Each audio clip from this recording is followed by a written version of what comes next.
समाधान दिवस पर सरोजिनी नगर तहसील में लखनऊ के डीएम द्वारा लोगों की जन समस्याएं सुनी गई। उसे दौरान मौके पर लेखपाल कानून को तहसीलदार सहित तमाम अधिकारी व कर्मचारी मौजूद रहे। देखिए एक रिपोर्ट। आज तहसील सरोजिनी नगर में तहसील दिवस का आयोजन हुआ है और टोटल 150 से अधिक एप्लीकेशंस आए और जिसमें जांच करने के लिए और उसका समुचित निस्तारण के लिए विभिन्न विभागों को निर्देशित भी किया गया है। जिन मामलों में खास तौर पर सरकारी जमीन पे कब्जा या सरकारी जमीन पे अवैध अतिक्रमण करके प्लॉटिंग वगैरह की जो शिकायत प्राप्त हुई तो उसमें नायब तहसीलदार स्तर के अधिकारियों को जांच करने के लिए दिया गया है और इसमें दो मामलों में तो एसडीएम को ही निर्देशित किया गया है। एक मामला आज एसडीएम को जाने के लिए निर्देशित किया गया है और कल एक मामले में जांच करने के लिए निर्देशित किया गया है और दोनों प्रकरणों में मैं कल शाम तक रिपोर्ट भी एसडीएम को निर्देशित किया गया है कि रिपोर्ट उसमें प्रस्तुत करें।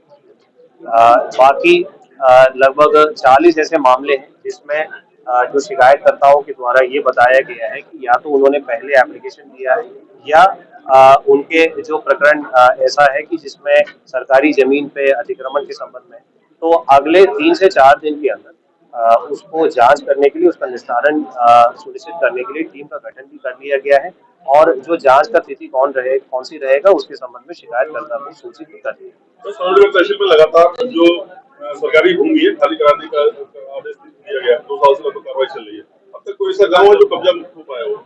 देखिए, कब्जा मुक्त होने के साथ साथ उस जमीन के सुरक्षा भी सुनिश्चित कराना आवश्यक है। तो इसमें दो प्रकार के जमीन होंगे जिसमें या तो नगर निगम के क्षेत्र के अंतर्गत है तो उसमें कब्जा मुक्त करा करके फिर उसको नगर निगम के माध्यम से उसको सुरक्षित कराया जाना है और उसके साथ साथ ग्रामीण क्षेत्र है तो वहाँ पे जो संबंधित ग्राम पंचायत है उनके माध्यम से उसको सुरक्षित कराया।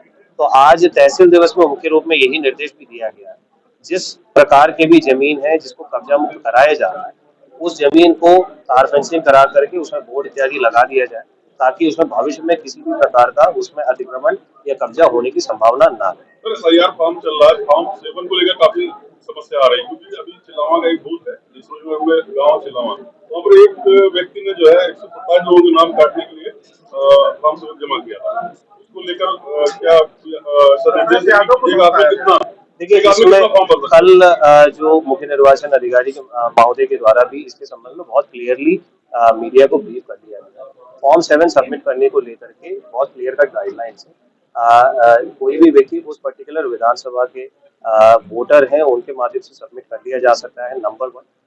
यदि बीएलए के माध्यम से सबमिट कर लिया जा रहा है तो प्रतिदिन 10 फॉर्म्स अधिकतम प्रतिदिन वो अपना जमा कर सकते हैं। कोई भी फॉर्म हमारे पास आ जाता है तो सबसे पहले बीएलओ का फील्ड वेरिफिकेशन रिपोर्ट लगता है और उसमें किसी भी व्यक्ति का नाम जो ऑलरेडी वोटर लिस्ट में है उनका फॉर्म 7 प्राप्त होता है तो उसका प्रॉपर एक सुनवाई का प्रोसेस है। वो व्यक्ति को नोटिस जाता है, एक प्रॉपर सुनवाई का प्रोसेस है। तो जो फॉर्म सबमिट होने से उसकी कार्रवाई नहीं होती है, फॉर्म सबमिट होने से नहीं, उसका प्रॉपर एक प्रोसेस डिफाइंड है भारत निर्वाचन आयोग के द्वारा और उस प्रोसेस फॉलो करने के बाद प्रॉपर विधिवत फील्ड वेरिफिकेशन होने के बाद उसको सुनवाई का अवसर देने के बाद ही आगे कोई भी काम। सर एक आदमी मतलब कितने भी फॉर्म जमा कर सकता है? फॉर्म मैंने आपको ऑलरेडी उसका जवाब दे दिया है कि जो BLA 2 हो या कोई भी आपत्ति करता हो जिसको एक आपत्ति कहा जाता है तो 10 पर डे का है BLA 2 के माध्यम से जो जमा करेगा।